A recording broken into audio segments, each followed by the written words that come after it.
En musculation, pour réussir à prendre du muscle, il faut suffisamment manger. Et comme tu le sais, si tu es sur cette vidéo, ce n'est pas facile quand on est maigre de réussir à manger suffisamment pour prendre du poids et donc prendre du muscle. Ça a été mon cas et c'est encore clairement mon cas, puisque j'ai dû monter durant certaines périodes à presque 4000 kcal pour ne peser que 70 kg environ. On mange beaucoup, on a rarement faim, on digère assez mal, les séances sont compliquées et clairement on en a marre de toujours se goinfrer pour prendre du poids. Mais malheureusement on ne décide pas et les règles sont les mêmes pour tous. C'est-à-dire que si on ne mange pas assez, on ne va clairement pas progresser. Bien sûr, je parle encore une fois pour les personnes qui sont très maigres de base et qui font parfois jusqu'à taille moins 10, taille moins 15, voire taille moins 20. C'est-à-dire par exemple 1m80, 60 kg. C'est pourquoi dans cette vidéo, je te propose de voir 5 astuces qui vont vraiment t'aider à prendre du poids, à prendre du bon poids, comme on aime bien le dire. Bien évidemment, le but, c'est pas de prendre du gras, mais de réussir à grossir progressivement pour prendre du muscle et favoriser le phénomène de prise de muscle. On commence sans plus tarder avec la première astuce qui consiste tout simplement à augmenter son nombre de repas. C'est-à-dire qu'au lieu de faire 3 ou 4 repas comme tu faisais habituellement, là l'idée ça va être d'en faire un 5e voire un 6e pour justement petit à petit manger plus. Tu peux commencer par des encas légers, manger un fruit en plus, une poignée d'oléagineux, tu peux peut-être manger un petit peu de riz en plus, du pain, du fromage blanc, peu importe. Mais l'idée ça va être d'augmenter ton total calorique, c'est-à-dire toutes les calories que tu manges sur ta journée pour justement augmenter ton apport. Ce qui peut être intéressant, si tu ne le faisais pas encore, c'est de consommer une ou des collations le matin et ou l'après-midi pour couper justement tes gros repas. En plus d'augmenter tes calories, ça va te permettre aussi d'augmenter ton énergie de manière générale et donc tu seras en mesure de faire des séances plus intenses et de mieux t'entraîner pour prendre du muscle et progresser.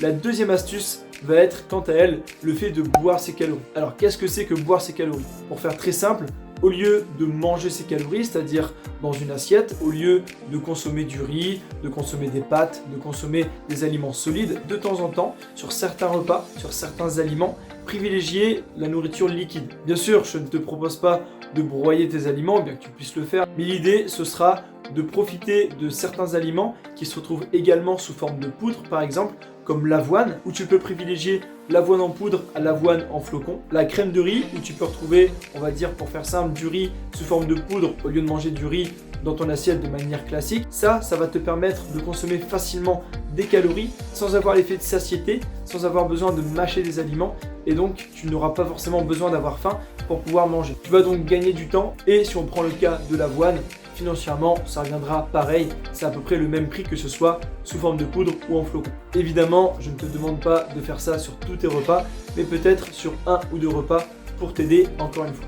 On passe maintenant à la troisième astuce où je vais te conseiller de manger plus de lipides et de miser sur les lipides pour prendre du poids. Je m'explique. 1 g de lipides, ça représente 9 kcal contre 4 kcal pour 1 g de glucides. Pour faire très simple, le fait de ne pas seulement miser sur tes glucides pour prendre du poids, mais également sur tes lipides, ça va te permettre d'augmenter de presque x2 tes calories pour, on va dire, la même quantité d'aliments avalés. Tu peux par exemple manger un petit peu plus d'oléagineux, un peu plus d'amandes, un peu plus de noix de cajou.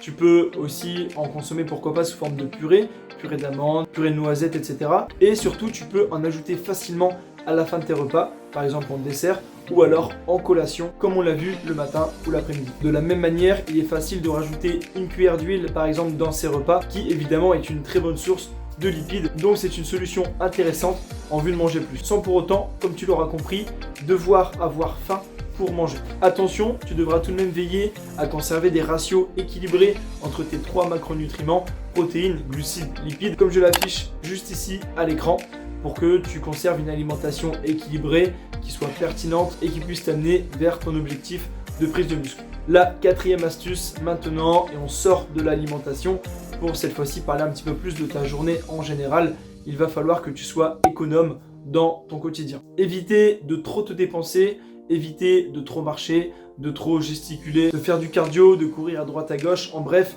de te dépenser. C'est-à-dire que là, on veut vraiment prendre du poids. On est dans une logique de vouloir grossir et non de vouloir sécher.